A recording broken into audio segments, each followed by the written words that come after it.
Você sabe o significado do real motivo que a Igreja Católica Apostólica Romana de rezar ou orar de mãos juntas e fechadas? E é sobre isso que nós iremos descobrir nesta videoaula.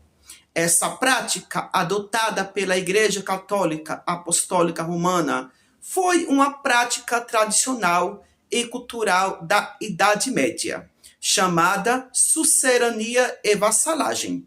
Primeiramente, vamos entender o que é sucerania e vassalagem. Sucerania e vassalagem era uma relação de fidelidade entre o senhor maior, como por exemplo, um nobre maior, rei, duque ou até mesmo imperador, que detinha a propriedade maior da terra e poder, onde um nobre recebia um pedaço de terra do nobre maior e em troca desse pedaço de terra, esse nobre fazia o juramento de fidelidade ao sucerano, que era o nobre maior. E essa fidelidade do vassalo era quando o seu sucerano precisasse de homens em tempo de guerra, onde o vassalo teria que ir para a guerra a favor do seu sucerano, ou seja, ajudá-lo.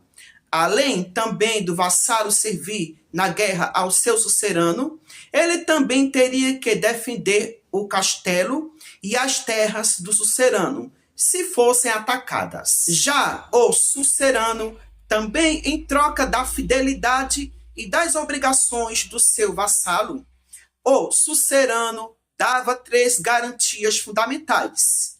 Primeiro ponto, a concessão do feudo. Ou seja, o sucerano entregava ao vassalo o direito de uso e administração vitalícia de um pedaço de terra, que era o feudo. Lembrando que o vassalo não era o dono absoluto da terra.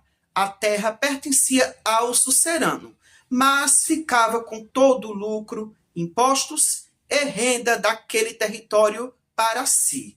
Segundo ponto, proteção militar e política. Se o território do vassalo fosse invadido ou se ele fosse atacado por inimigos ou outros nobres, o sucerano tinha obrigação de ir em seu socorro com suas tropas. Também garantia que ninguém tomasse o feudo do vassalo injustamente.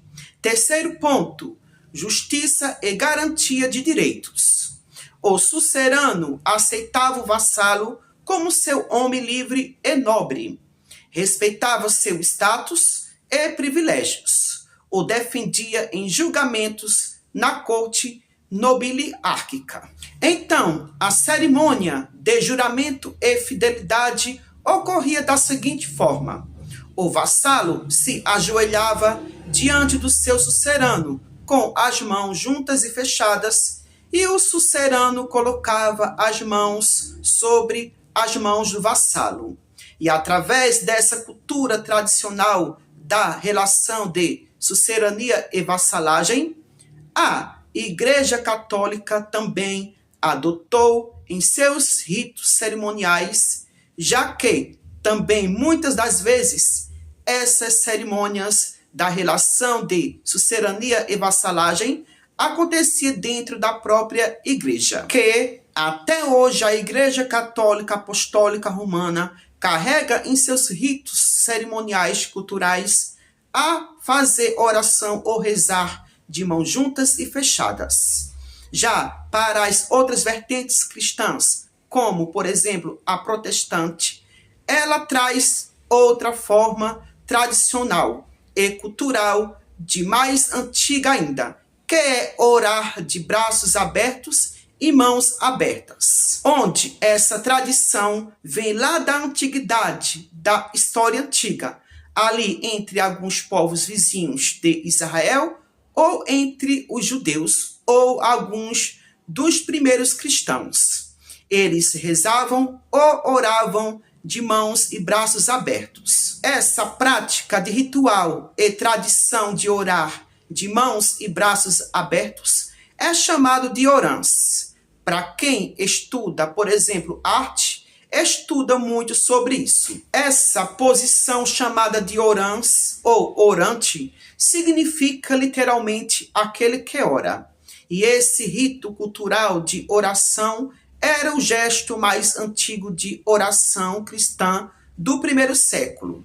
Aí, com o surgimento da Igreja Católica Apostólica Romana e a Idade Média, que é medieval, com a prática cerimonial de sucerania e vassalagem, a Igreja Católica Apostólica Romana passou a orar ou rezar da mesma forma cerimonial de sucerania e vassalagem.